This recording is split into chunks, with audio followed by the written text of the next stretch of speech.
I'm so glad I can help. Good morning, CSL, Simi Valley. Oh, my goodness. I just have to check this rundown here because I was telling somebody, I feel like I just walked outside last night and went to the car and then came back in. And then it was morning. And why? Because of Sherry's Jam and Jubilee. Wow. It was, who was here? All right, huh? All right, let's try it this way. Who was not here? Talk to all these other people. Talk to all these other people. Man, they will tell you. It was amazing. You notice all these chairs in here? You know why these chairs are here? Not because of the Jubilee. No. It's because this is our intention-setting moment. That's right. This is our intention-setting moment. This is what we're going to do.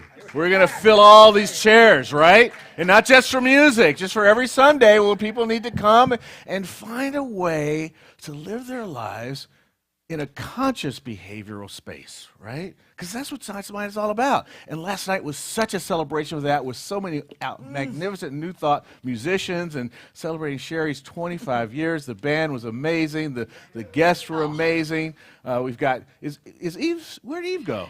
We're wondering okay, the same thing. She's doing something? Right. Yeah. Well, right. And I just cannot rave enough about Bob and Randy and Steve. Lane. They had to learn. 15 How many artists do we have? How many yeah. artists do we have? About 15. Like 15?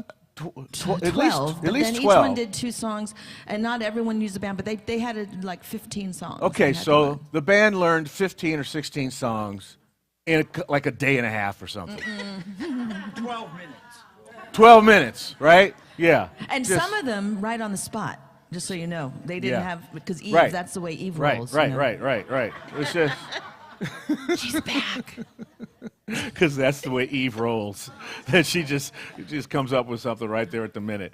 Yeah, so absolutely. Today. And so keep your eyes on the website because we're going to post a video within the next couple of days that shows some of the highlights from the concert. If you didn't get a chance, or if you know somebody that didn't go that wants to see what we were doing, all right? So just to let you know about that. Surprise guest, not big, that big a surprise, but guest in the house, got the Dr. Jim's in the house. It's so wonderful, looking forward to that. And we might even give Dorianne a busman's holiday, and maybe you come up and do a prayer or something. You can think about it. She's a practitioner, you know, she does know how to do that stuff. Yeah. So the concert. Oh, and it's the second Sunday. That's a special day because it's the Volunteer of the Month. And this year's Volunteer of the Month is going to be truly surprised. I think this person's going to be really surprised. Let's see. Okay, first, everybody turn and look that way. Tony Goff! Come on up here, Tony. Come on up here. This man walked in here as a visitor, just hanging out. You weren't wrong. I was surprised. Right? Absolutely. Well, why are we recognizing you as a volunteer? What do you do? You were low on the list probably and hadn't had me up yet, so you thought, we'll give this guy a shot at it. When we needed somebody to step up and learn our new sound system, right away, jumped in. And since you've been here, yes has been your answer. And we really just want to acknowledge you for that. It's All part of serving. And you do it so well. Trying to live it, not just show up and go, oh, well, it's Sunday again. I guess I'll pretend. Yeah. It's rewarding. And you're in the classes? Absolutely. Because one day you're going to be a... Could happen. There you go. I love it. Could be one of those people. I love it. Give me some love, bud. Thank you so much. Appreciate it. All right. Fantastic. And it's also, we're getting ready to have our annual meeting coming up, and that means we're beginning to take applications for the B. Thompson Foundation Award, and the application is on the website, so you can go there and fill it out electronically, or if you want to go old school with paper and pen, you still know how to write, and if you do know how to cursive write, that's even cooler. Because I understand they don't even teach that anymore. We have those hard copy applications in the office, but we're taking those applications for nonprofits that are making a difference in the world. And this year, we're going to have a let me count the figures, yes. 5 figures before the decimal point gift to share with nonprofits. So this is a really good year for us to do that. Thank you, Stock Market. Thank you, B. Thompson. Thank you, Center for Spiritual Living in Simi Valley, for the wisdom to put that money aside so that we can help worthy causes around the world and support what they do. So that's just some of the stuff that we do to bring our vision and our mission statement alive. Let's say it together right now. Here it is. We're community, inclusive, loving, and authentic. Celebrate all paths to God. In gratitude, empowering self and others. We serve compassionately through outreach, inspiration, and education. That's who we are. That's why we're here. And here's what we do. Reverend Nancy, please, a morning prayer, would you? Thank you. All right. Thank you. Good morning. I'm still in the glow of last night. You know, that love, that appreciation, all those thank yous. Thank you, Sherry. So just join me in consciousness, knowing that there's only one life, one infinite love, in and through everything, in and through the cosmos, and right here where each one of us is. That love, that life, that infinite intelligence is what flows so freely here this morning. I know that Dr. Jim and Reverend Stephen are that channel of wisdom and fun and everything we need to hear this morning. I know Yve blesses us with her music, her spirit, her joy, as does the band and Sherry, for we're all rejoicing in her 25 years of ministry, music ministry. So in knowing all of this and so much more will be revealed here this morning, I know this service was blessed before I ever spoke a word. I'm so grateful for the law that always says yes, yes to our beautiful intentions. And so I let it go in gratitude and in love, and together we say, and so it is. Please stand for our congregational song.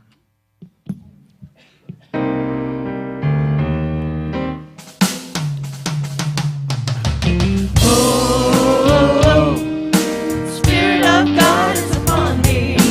Oh, Spirit of God is upon me. Oh, Spirit of God is upon me. Oh, Spirit of God is upon me. Oh, used to think that I had to. Used to think that I should.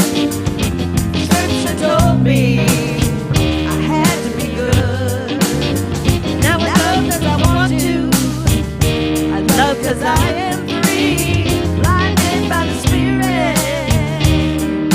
The Spirit of God is upon me. Oh, the Spirit of God is upon me. Oh, the Spirit of God is upon me. Oh, the Spirit of God is upon me. Oh, the Spirit of God is upon me. Oh,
Hello.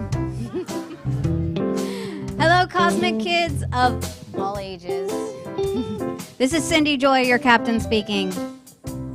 How are my spiritual superheroes doing today? Woohoo! Are you practicing the superpower of positivity? Good. That's great. That's what I want to hear. Keep practicing. Don't give up. Remember, cancel, cancel, cancel. Change your thoughts, change your life. So today, I'm going to talk about an even greater superpower. I think it's greater. The superpower of love. Now, with Valentine's Day coming very soon, I'm sure you're thinking about what you want to get that special someone. And going out and shopping and getting someone something special, that's okay. That's good. Yeah. But did you know that there's a special way to shop? Special way. That's a secret, though. And there's many ways to show our love, right? And I bet you know some of them. Getting your homework done early, cleaning up your room without being asked, helping mom in the kitchen, taking out the trash. I know you have lots of ideas, and I want to hear them. I want to hear all of your ideas, and I'm looking forward to it. Plus, today we're going to be making creative, handmade Valentines for that special someone. So who's ready? I know I'm ready. Okay, good. So buckle up, get those seatbelts ready, start your engines, let's go, blast off. Woo!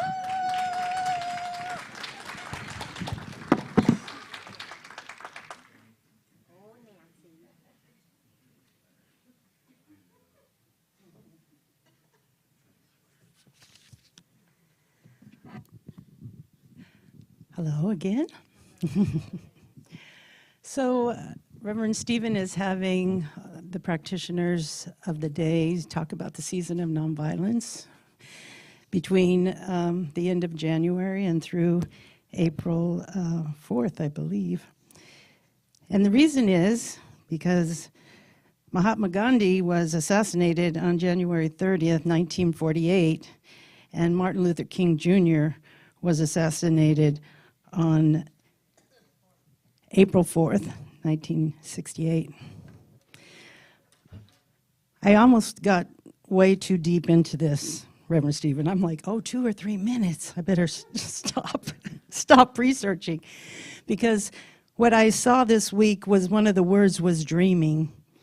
And so I really keyed in on that. It was just a few days ago.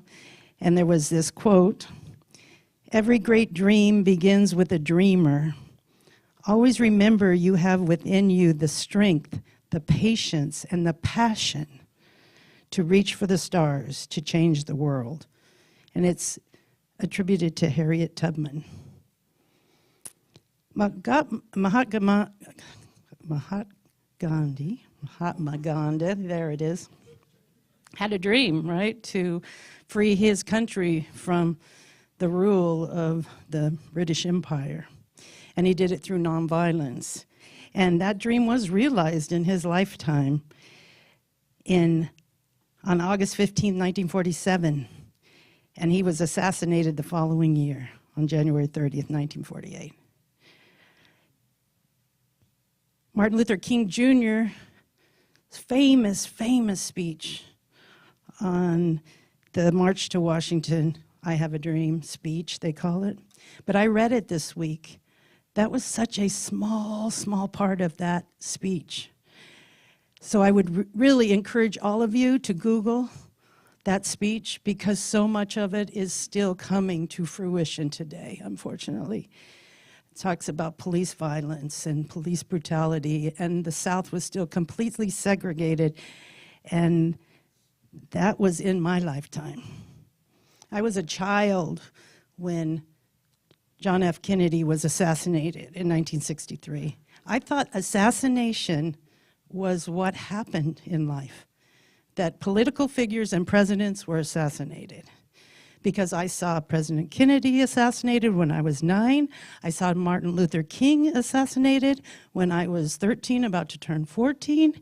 And then Bobby Kennedy A month later, it was only a month later that Bobby Kennedy in Los Angeles was running for president and assassinated. So I just want you to remember that this is coming out of that type of violence, so that now we can come into nonviolence and dream the peace and the. I had to wear this shirt today. I had to be a walking billboard. Blessed are the peacemakers, because we have to dream this dream and continue to dream it for it to come into fruition. And I know it's possible. We do it every day in our own lives, and that extends out to all of the world. And so it is.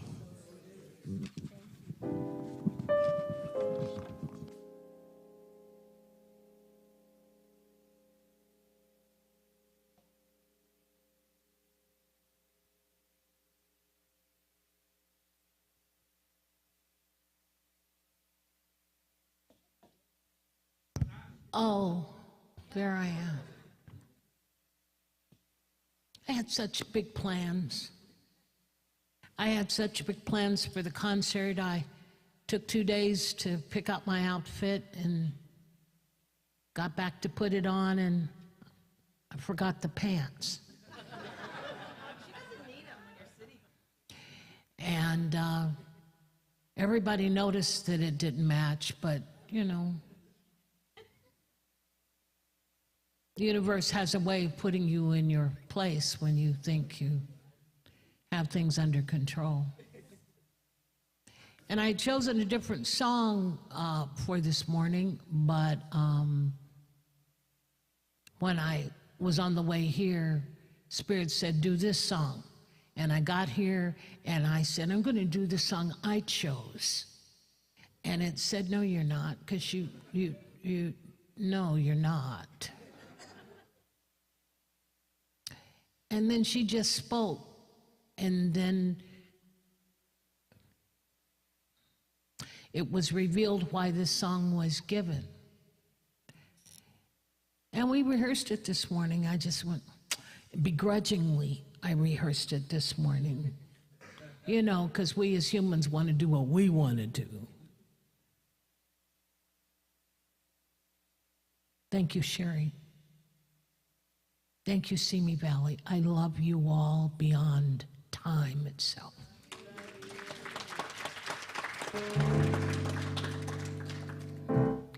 When skies are cloudy and gray, they're only gray for a day.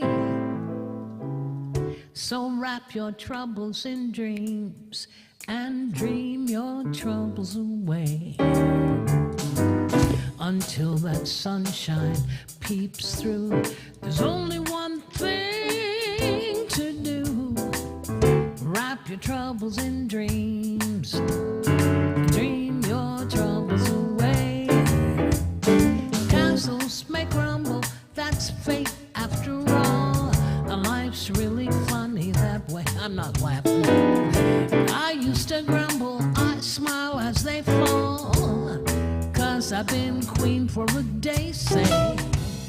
Just remember the sunshine always follows the rain. So wrap your troubles in dreams and dream your troubles away. I want to do it again. Sometimes, you know, I was listening to Reverend Stephen, my brother from another mother, and he was talking about intentions. You know, when you dream about something. I dream every seat in the house be filled.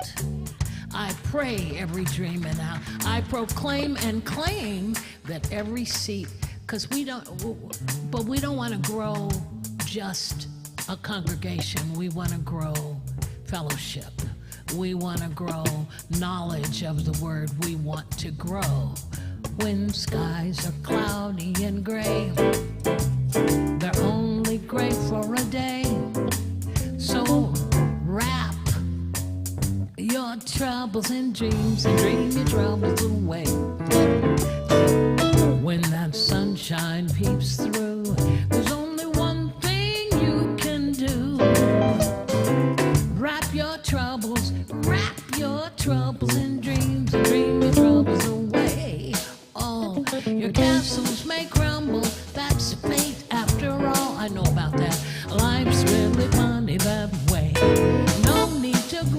you know who you are. Smile as they fall. Want your queen for a day? Say, remember the sunshine always follows the rain. So wrap your troubles in dreams. Wrap your troubles in dreams. Wrap your troubles in dreams. And dream your troubles away. Come on.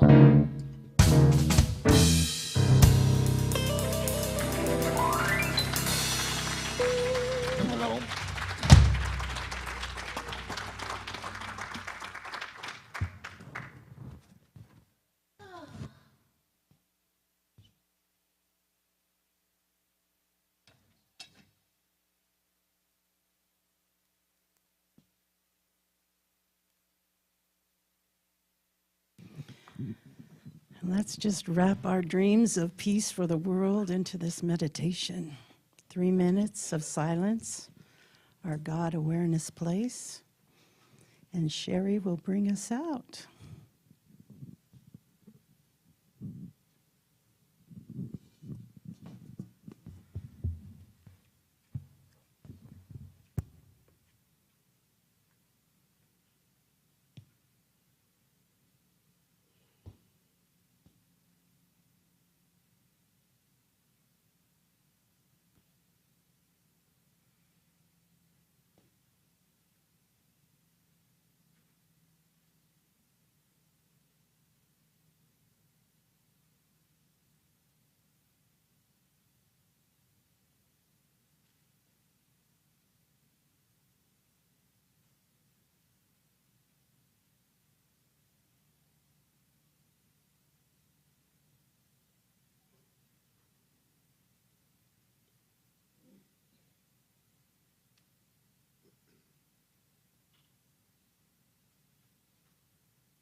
I am in the darkness.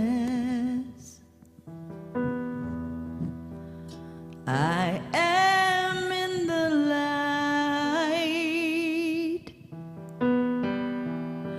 See me if you can. Everywhere I am.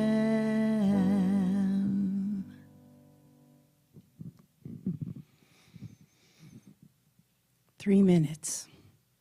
That's how quickly it goes by. and how silent our mind can get. I encourage you to find 3 minutes every day, or 6 or 9. We did a 20-minute meditation before service, and it was beautiful. If you ever want to come experience that, I encourage you to do that. Thank you.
Imagine there's no heaven.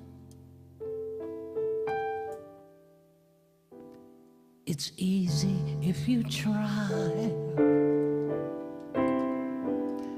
No hell below us. Above us, only sky. Imagine all the people living for today. Imagine there's no countries. It isn't hard to do. Nothing to kill or die for. No religion too. Imagine all the people living life in peace. You may say that I'm a dreamer, but I'm not the only one. I hope someday you will join us and the world will be as one.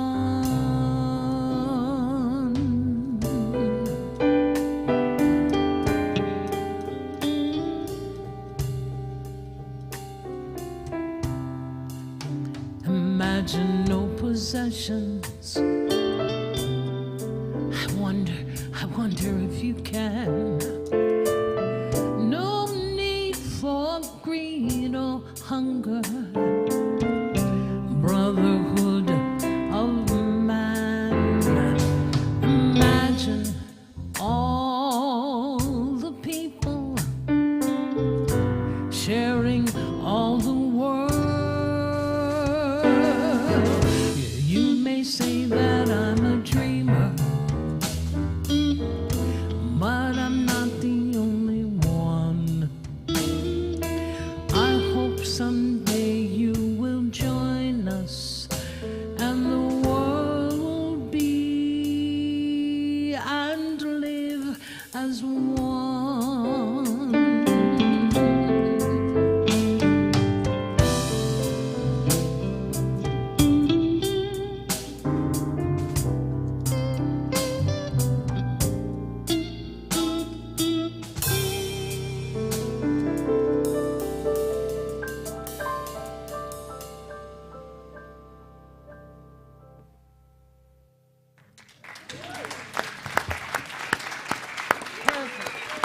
Yve Evans, yes.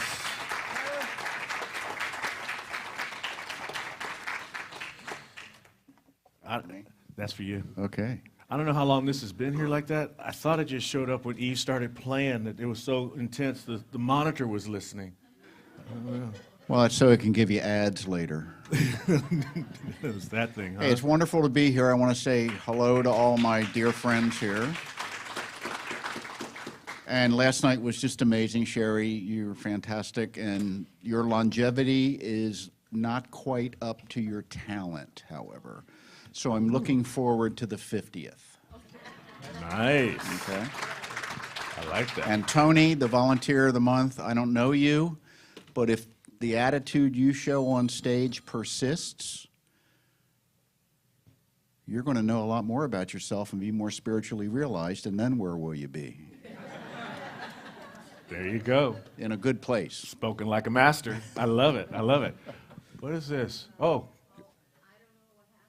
Oh, really? Okay. There's not one back there? Okay. Well, I'm talking to it. okay. So we're gonna do this. We're gonna kind of riff together on this talk about embracing the race is the idea, and you know, a couple of things came to mind when the talk came to me, and that was first off that we're racing around like there's this rat race, and how do we slow that down? Well, embrace comes from two arms. Brackets or brace is two arms, right? So we're holding that. So if we want to slow things down, we need to kind of embrace that and slow it down, grab it and just hold it down, right? So that's one area of it. But then something even bigger unfolds, and it was hinted with, really not even a hint, directly spoken to in what Nancy was saying in the song that Spirit gave to Yve, and that is embracing the diversity of race. Now, when Dr. Holmes began his philosophy and developing it, it was at the same time that Jung was coming up with the collective consciousness. So this subconscious collective idea Dr. Holmes called race consciousness. Then we began to travel into a period of wokeness, and race now has a different connotation in many minds. So embracing the race, embracing race consciousness, how we can do that and move into our spiritual principles, and also embracing the diversity of race in America and the world, and how we can hold that. And so those are for you. Okay. I'm just going to stand here, and support you. All right. No, but really, go, tell me. I want to talk to the white people for a few minutes. Because, you know, you're my people. I love that. Emerson, who was one of the people that New Thought is grounded in his philosophy and so forth, he said, we have to learn to get our bloated nothingness out of the way Of the divine circuit. so the divine circuits can flow. And a big part of our bloated nothingness is what we're conditioned into as we grow up about what reality is and where your place might be relative to others. And we have these stratifications everywhere in our life, if you think about it. I mean, you know, you have the parents and the children, and you have the teachers and the students, and you have the people on one side of town and the people on the other side of town. And when you question that, I was in trouble frequently in school. As I went to Catholic school, so you know, they weren't big on kids that ask questions. Tell them I'm busy. They weren't big on kids that ask questions. So when I ask a question, you know, like, for example, we were studying the Bible, and I said, why did God kill all those babies?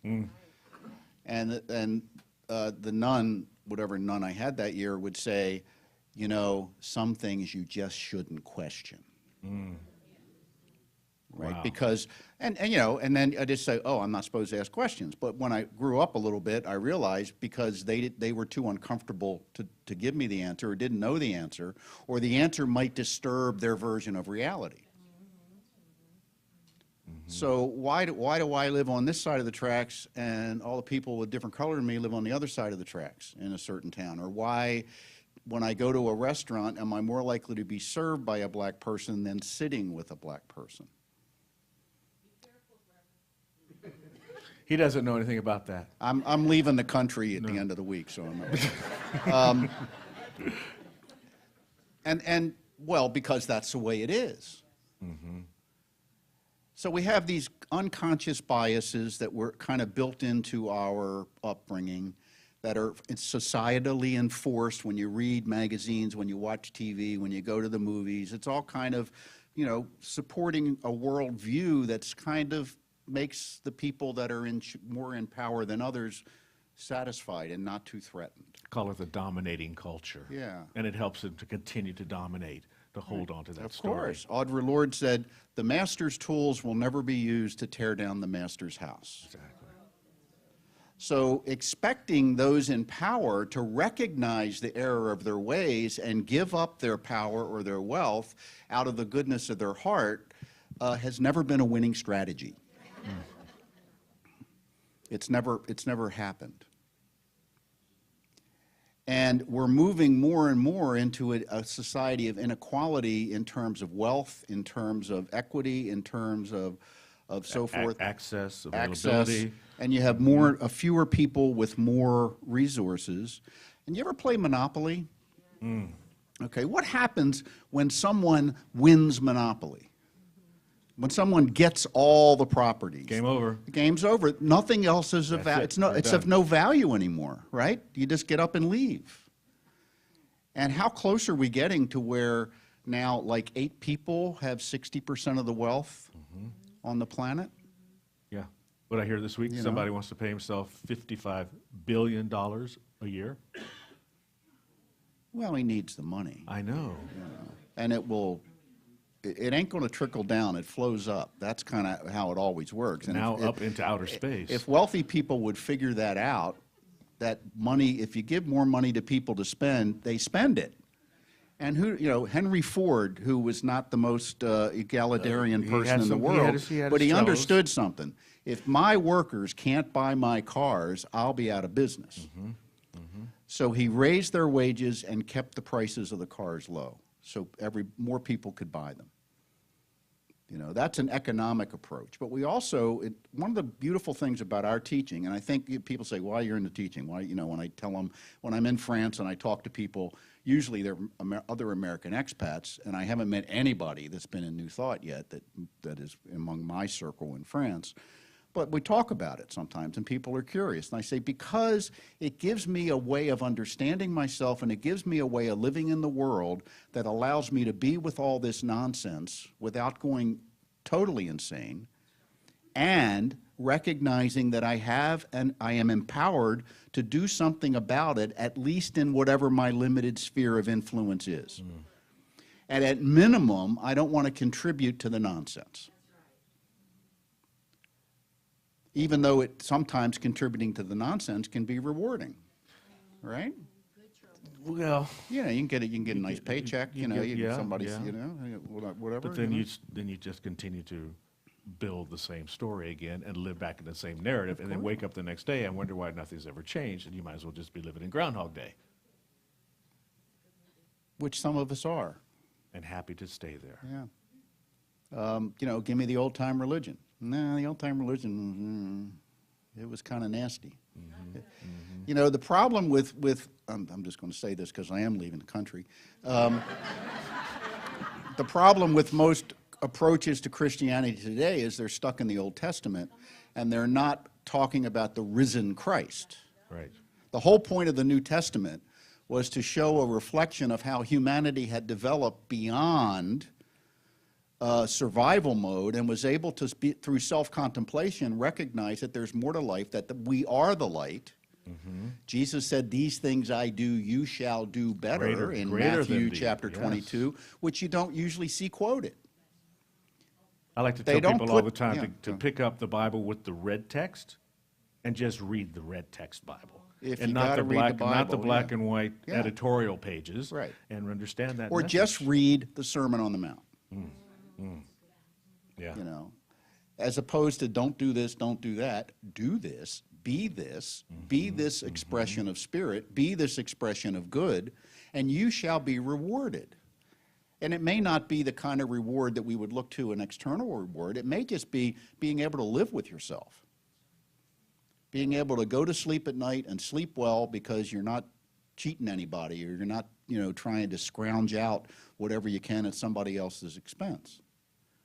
That's no way to live. And if other people choose to live that way, that's not my responsibility. Well, I want to ask you a question about responsibility, because you wrote a book about it, which we have some copies of for people to buy later. Building the beloved community, being in the beloved community. What is our role as you see it? What do we get to be responsible for? How do we make that change?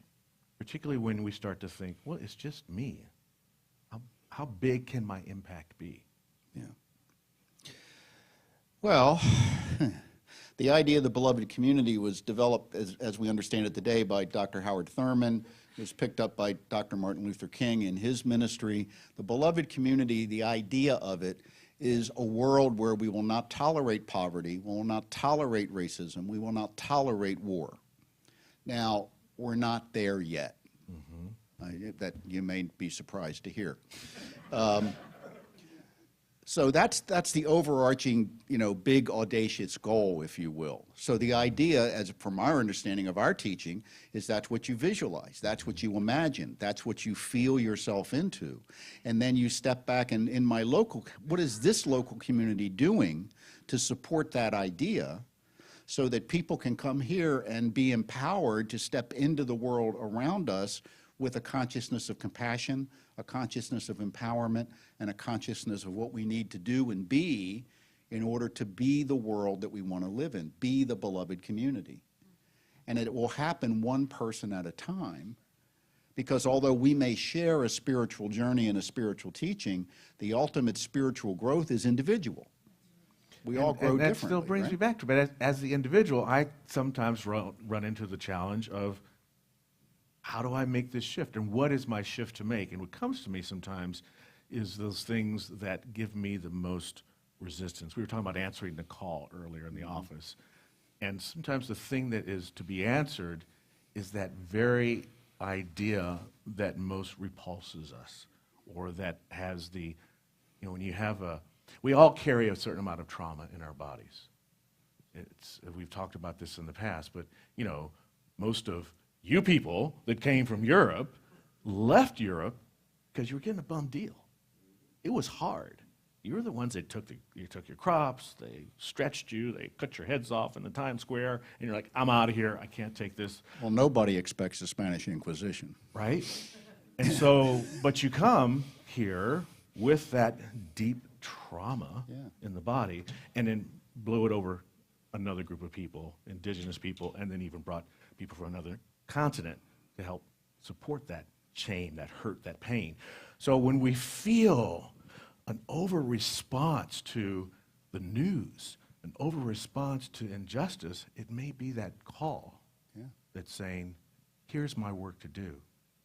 So we have an internal barometer that's always telling us how to be in that beloved community.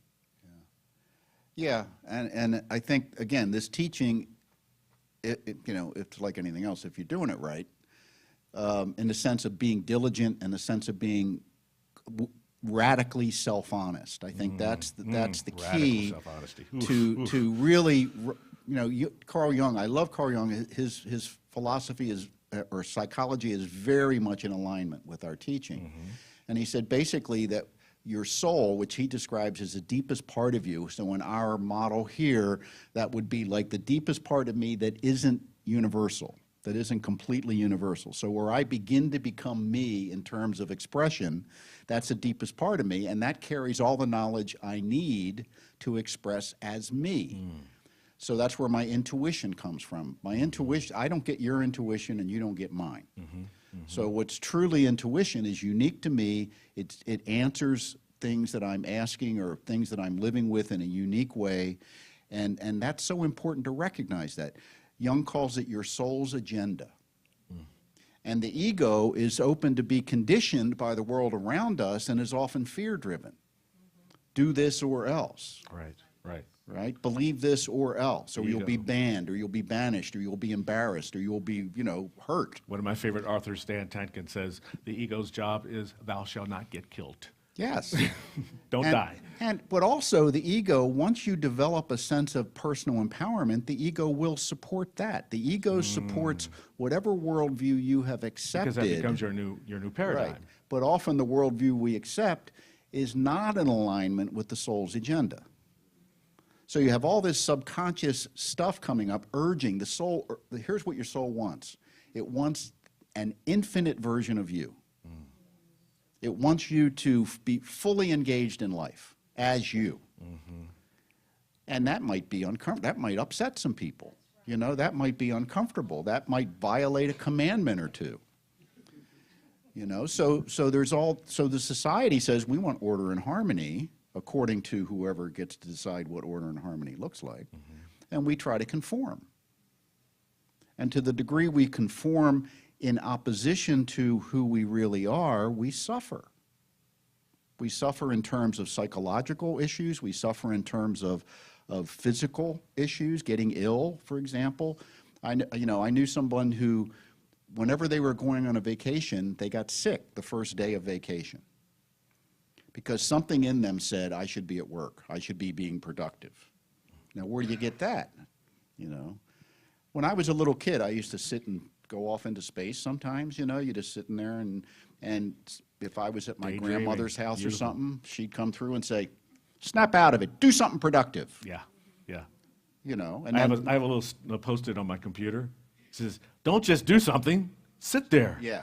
Well, that's the Because I'm trying to reconditioning, right? and The that's thing. reconditioning. And when you were talking about, I was thinking going back to embracing, and you're talking about that deeper soul thing. That's the part to embrace. That's the part that we get to wrap our arms around, where we can find the hope through intuition, and then we use that other wonderful human skill, imagination, to imagine ourselves into living that fully. Yeah, the divine circuits. That's all. That's what the soul's agenda is. It's all that real, authentic you that wants to express with art, with entertainment, with loving, with speaking out, with stepping into roles that maybe would be helpful to other people. I think we do have, if we were allowed to be unconditioned to a large extent, things would go a lot better. Because it's our conditioning and the fear that comes around it that anything different than that becomes a threat.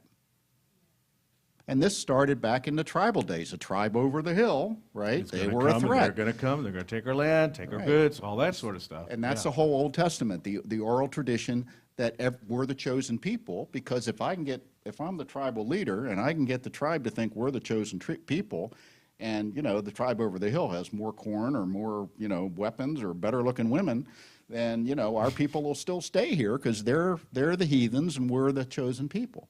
So that was a very common And motif. the in trick that day. is, we're all the chosen. Well, that's it. And that's what we get to remind ourselves. When do we outgrow that? Yeah. Yeah. Yeah. Spiritual development is overcoming your innate appetites. You're right. Spiritual development is overcoming and learning to have dominion over your innate appetites. Okay, And the so innate you don't rape, appetites- rob, and kill because that would be something you would want to do. You learn to control yourself. You learn maybe not to say something hurtful, even though there's a part of you, usually, in my case, the deranged teenage ego, that let me see how upset I can get this person, So you learn to say, no, I'm not going to say that. I'm going to say it in a different way. I want to say it in a way that's more compassionate. And compassion doesn't mean nice. Compassion means true. And the truth of you and the truth of me is that we are precious cosmic selves trying to express in a human form. Speak about that. Yes. And how do I take that into account and have compassion for myself without letting myself off the hook for what I need to be doing, and recognize the divine in you, even though your behavior at this point may not reflect it. So how do we do that and not have it feel like such work? I still want to wake up and feel joyous. And if I'm having to have this level of thinking and this level of awareness, there's something that's saying, oh, that's just a lot of work. And then I'm laying back, I'm just, going back to bed. Well, that might be advisable for some people. If you're not ready to do the work, stay in bed. Okay. I mean, really. I Oh, mean, I'm done. That's good. That's grace, but that's you're talking about grace. Sometimes it's a push. It's a pushing the rock uphill. But sometimes it's a calling to the degree that it's joyful to push the rock up the hill. And you have to figure out how you're going to do it. Sometimes you need to persevere even in the face of difficulty and differences. And sometimes you need to know to walk away. And Discernment. and how do you know that other than your own sense of intuitive knowing? Because you can tell me what you think I should do, and that may be good advice, but it may not be good advice for me in terms of who I am authentically. Right. Right. You know, so there are times in my life when I look back when I'm really glad I persevered, but there were people around me saying, no, this isn't for you. People looking for signs. You know, when I came into the Science of Mind in Fort Lauderdale in 1989, I went in to look at the bookstore, and I sat in a service, and I never left. But right away, I went in and signed up for classes and to become a member in the office. I filled out the forms, and the next membership Sunday they had the next month, and Fort Lauderdale at that point had about 1,000 members. It was really a big deal, and they'd call 50 people up for new member Sunday. My name wasn't called. And I went in the office, and they said, oh, we don't have any. Your paper's not here. And then the class list came out, and I wasn't on it. And they said, what happened? Oh, I don't know. We don't see your thing. So, you know, now I could have said, oh, Yeah, that's a sign. sign. I Here. better leave. But no, I filled out another membership thing. I filled out another application for class. And I'm so glad I did, because something inside of me said, this is yours to do. So now you're talking about deep listening. Yeah. And I probably wasn't that capable of deep listening at that Yeah, time, but but you something, felt this something thing, just right? said, yeah, there was something, and Right. in that instance I listened to it, in other instances I didn't, you know. So how do you cultivate that conversation within yourself of learning to discern between the deep voice of higher self, the deep voice of soul, and the egoic voice that is more fear-based and telling you what conditioning tells you should do? Don't trust anybody. You know, studies show that people that don't trust people get fooled more than people that do trust people. Because when you do trust people, you're usually able to figure out when somebody isn't trustworthy. When you don't trust anybody, think of all the opportunities you miss because I can't trust. I don't know. It sounds good, but I can't trust them, right? So how do you want to live? You know, that from a soul point of view, being distrustful across the board is an inadequate way to live, and you will pay for that. We suffer when we live outside of our soul's agenda.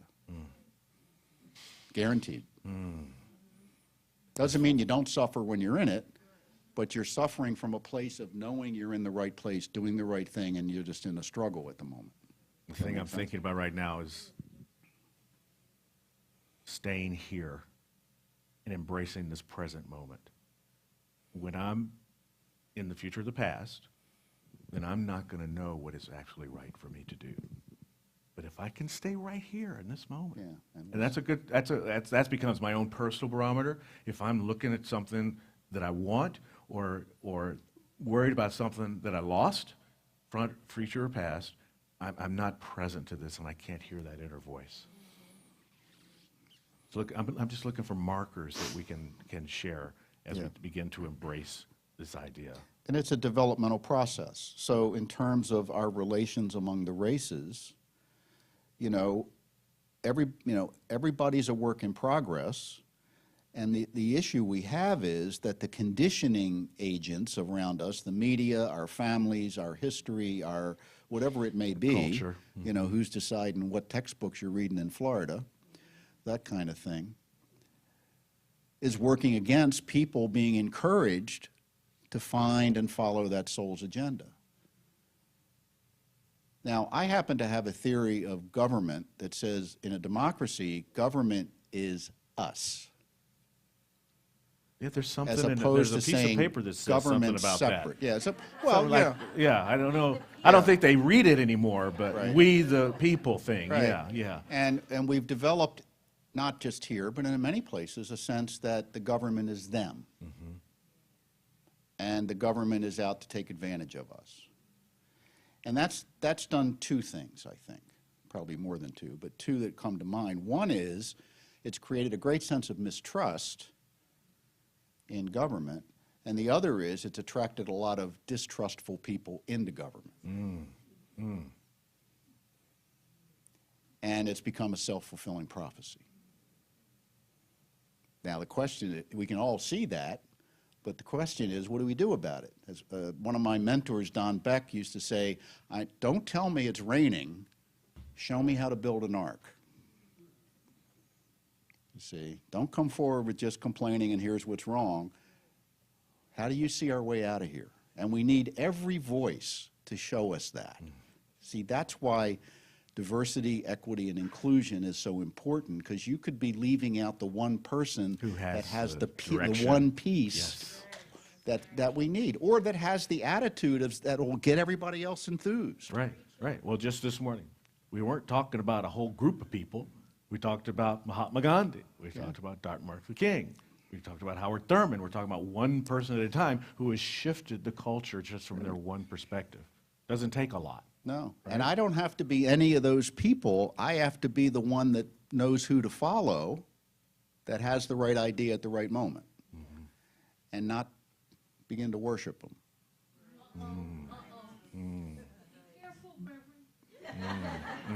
I'm going to take you back to France with me. Is that Wow. I know.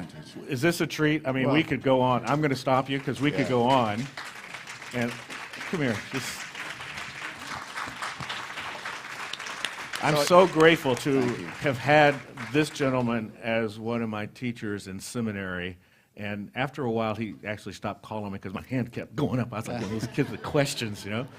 But then he blessed me with the opportunity to come here and learn about you back when I had dreads like this, and I spoke for you a couple times. Yeah. And I'm just grateful that our relationship and mine with Dorianne has continued through all these years, the archives, and I'm still working with the Self-Care Institute. And whenever you're in town, this is a spot that we want you to be in. Thank you. Thank you.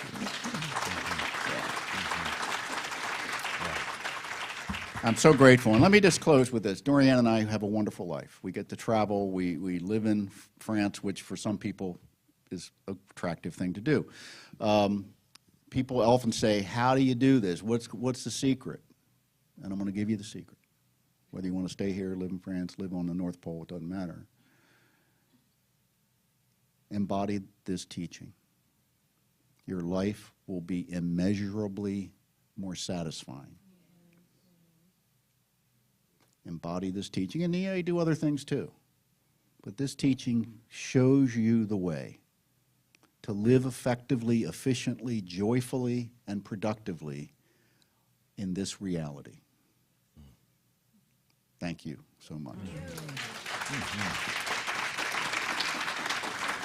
Dorianne, would you just come join us?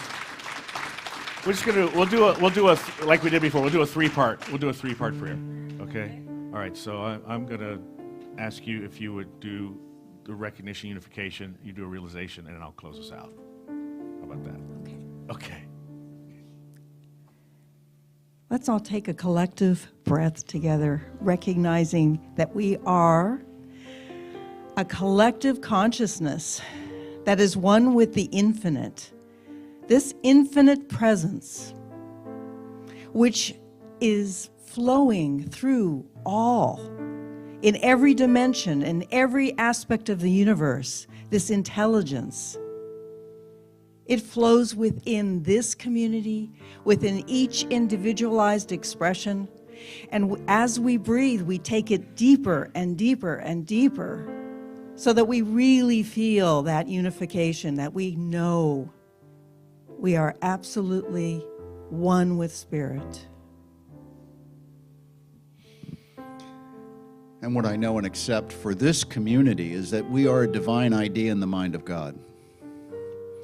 That we come together for the purpose of our own individual growth, but our growth in community so that we may learn compassionate love, connection, and learn how to mature as individuals in terms of our ability to relate to one another, accept one another, and in the process, accept ourselves. And I see this center and this teaching reaching the people who are seeking it, who don't know it exists, who have been a little resistant. I see this teaching finding its way into a community of pioneering souls that we are setting the groundwork today in consciousness for what is to be tomorrow. And in understanding that, we are able to recognize our own influence, our own empowerment. And we want to do that from the best version of ourselves possible.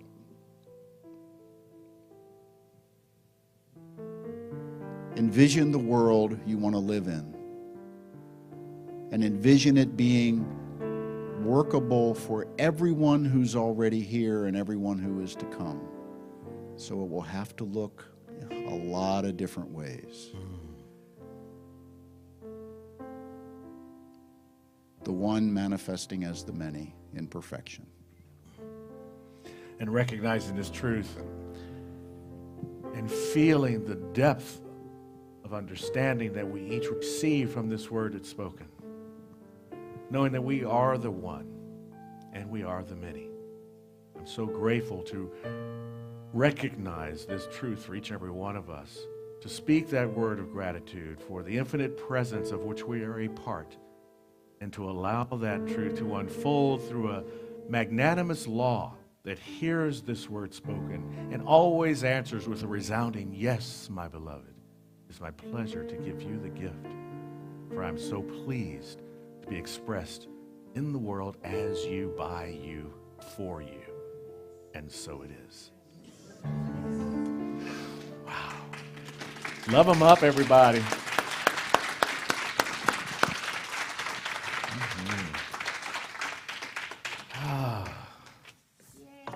I know. I feel like we should have one of those shows where they say, and for the after talk, go to cslcme.org and get the rest of the conversation, Yeah. So this is our opportunity for practicing the law of circulation, the various ways that we can give through our website. You can donate through Breeze on there. You can give right on your phone with 805-600-5677, or call the office or drop by the office. We love to see you. Tuesdays and Thursdays we're here. Darlene is here on Mondays and Wednesdays, sometimes on Friday, sometimes on Saturday afternoon. You never know when we're in the office, but give us a call. We'd love to see you.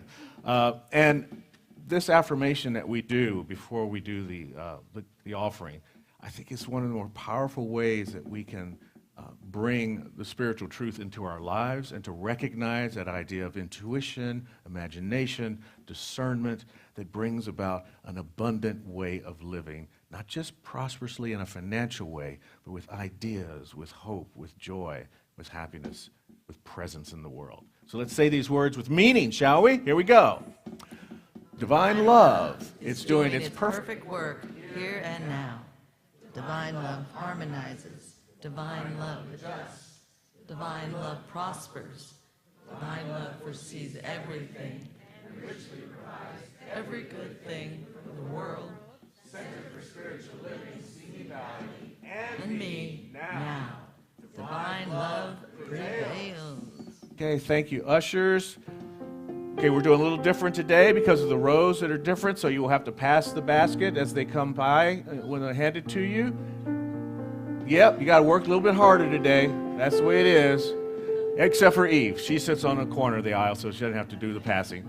And also, take a look at all the things that are happening in the weeks ahead, including the annual meeting, and we're looking for new boards of trustees. We'll talk about that in a minute.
I know and see gratitude overflowing. For there's only one source of infinite supply, and it is everywhere present, and it's right here, right now. So I say, and so it is. Thank you. I think Yve is coming back.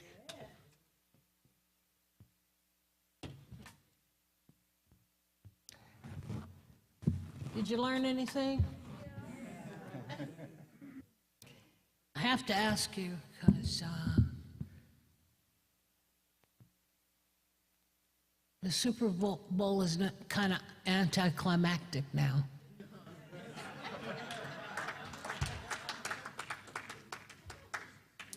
This was it. This was it. This was everything I've realized. You know, I came into this ministry with my arm going up all the time. But what about? I'm here now, y'all. And my 70 years,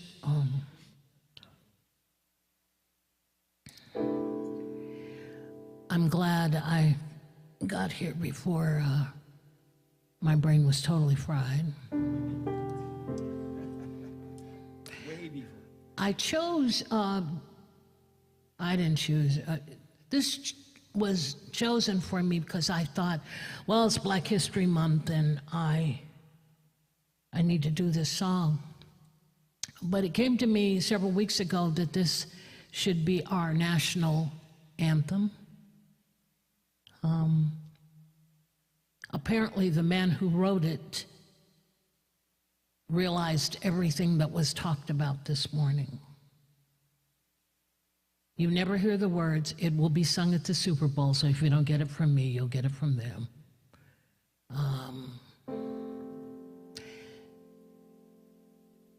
I didn't know until I was 34 years old that Negroes had a national anthem, which is a shame.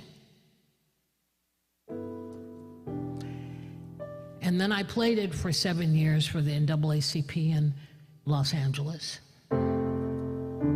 I was the first jazz artist, it's in the history books, yeah, I'm that old, to play it at a jazz concert, you know, out loud where everyone could hear it. Lift every voice and sing till earth and heaven ring. Lift it with harmonies of liberty. Let our rejoicing rise high as the listening skies. Let it resound loud as the rolling sea. Sing a song full of the faith that the dark past has taught us. Sing a song full of the hope that the present has brought us. Facing the rising sun of a new day begun. Let us march on till victory is won. Stony the road we trod, bitter the chastening rod, felt when the days when hope unborn had died. Yet with a steady beat had not our weary feet come to the place for which our fathers sighed.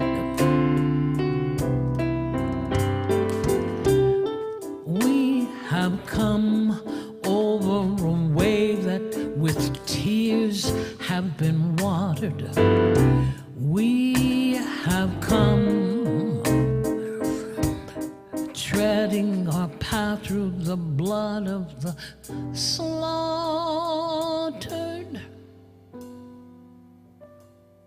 Out of our gloomy past, till now we stand at last where the white gleam of our bright star has cast.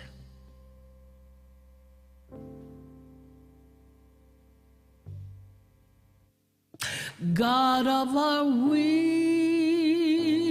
years, God of our silent tears, Thou who hast brought us thus far on the way, God who has by Thy might led us into the light, keep us forever in the path we pray.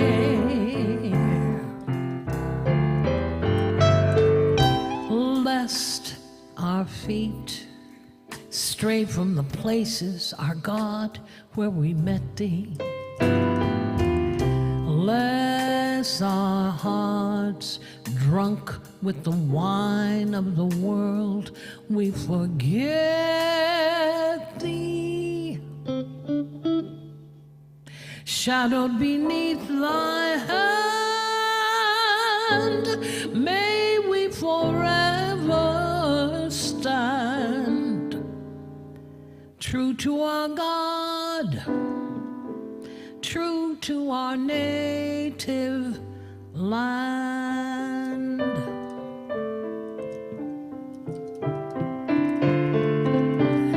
Shadowed beneath Thy hand, may we forever stand, true to our God, true to our native land. God bless all of you.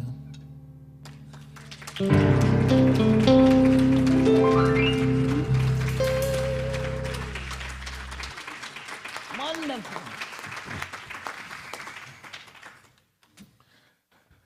Wow, Eve, thank you.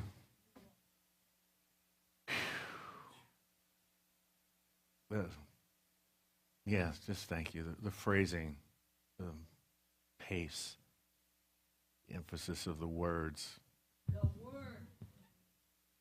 We sing it, but I've never heard every word the way you displayed the words just now. Well, grateful for you being receptive. Yes, thank you, thank you, thank you. Oh, yes, the list of volunteers. See what you did to me? Had me all floating and everything. Well, of course, leading the list is Ron Young. This guy's amazing. And I want to throw a special thank you out to Lena and Deb, who this morning put the space back in place. They put tables away and vacuumed the floor. I walked in ready to do that stuff, and it was done. I said, what happened? And thank you guys so much for that. Thank you, Deborah, for that. Our service team today, Becky and Linda, appreciate you. Ron, it says you did stage work. I didn't see you do anything on this stage today. Where's my pen? He's that good. He was that fast. He's just fast, right? Zip, zip. Yeah. Gregory, thank you so much for working in the booth and for also last night, for your work last night. It was amazing what you did for the show. Of course, it says here, Eve, your name is on here again. I don't know, but your name is on here. So thank you. You know what you did. You know what you do.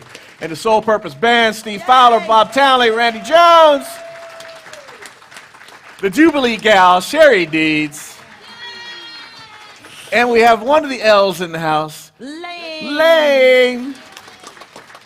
I love the way we've had the L's, Then we had the CSLs, the Sandra, Cheryl, and Lane. I don't know what we got now. We And got last night they were the Jubilettes. that lineup of singers last night. The choir for Kenneth, we had Jamie, Ray, Dennis, Patricia, you, Lane. Whoa, why did we all stand up there? It was crazy. It was beautiful. That was wonderful. That was wonderful. Tony, thank you so much for your support always. Cindy, Joy, and Kathy, if you had kids, I know you would have been with the kids, but I don't think we had them today except for all these big kids that stuck around in here.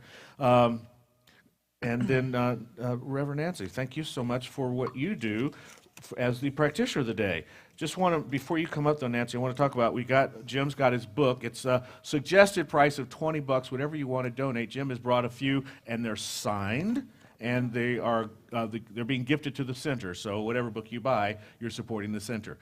But don't buy it to support the center. Buy it because this thing is packed with knowledge to continue the conversation that we began and to really give you the lowdown on how to move into this. It's being the beloved community, and you're a community and you're side yourself. You know, I mean, at least maybe I'm speaking for myself. I got a committee and a community up here. We all do. So it helps to have this book to work through that, okay? What else is, oh, yeah. Please, is it there? Yes. March 10th. That's our annual meeting. That's our annual business meeting. So we'll be talking about, you're going to want to come to this business meeting.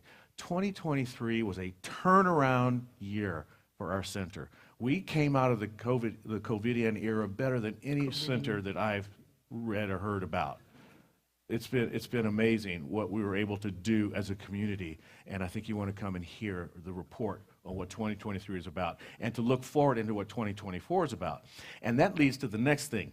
If you've ever thought about being on the board, this particular year has the most wonderful opportunity for joining the board because we have 2 seats open, and because of natural attrition and the fact that we have this rule that if you get paid by the church, you can't be on the board. One of the board members had to leave, Bridget, because she's getting paid temporarily to do bookkeeping for us, right? So we have 1 term that's available for 1 year and a 2nd term that's available for 2 years. So if you just want to test drive the board, this is your year to join up.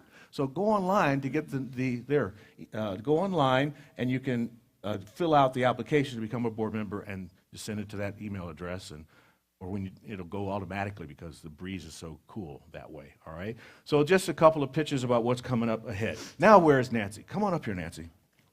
What are you doing after service?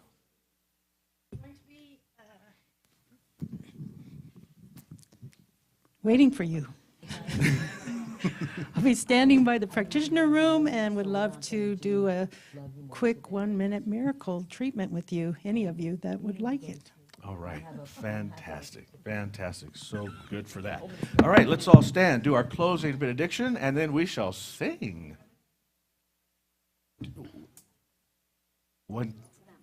Tell what? Anyone who wants to come make a Valentine, they can come in. Okay. Valentines are being available to be made in the classroom if you want to. Here we go. Let's stand up under this. I'm at home in the heart of God. My life is anchored in truth. I can never be separate. I live in the consciousness of peace. I release all fear. I am living love. Let's sing. Here we go.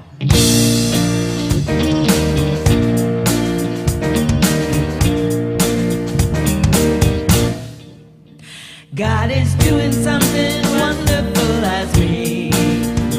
God is doing something wonderful as me. Something awesome and incredible, and only He can get the glory. God is doing something wonderful, incredible and awesome. God is doing something wonderful as me.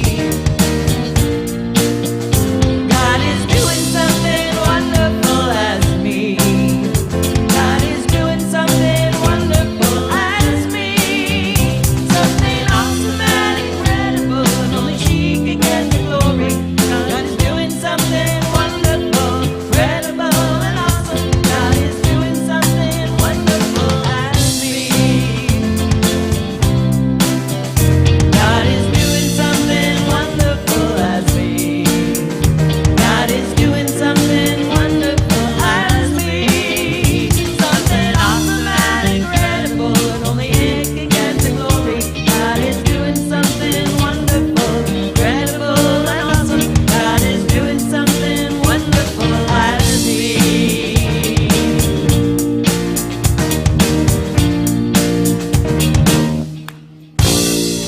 righty. As I say, books in the lobby and Valentine's making in the classroom. Have fun.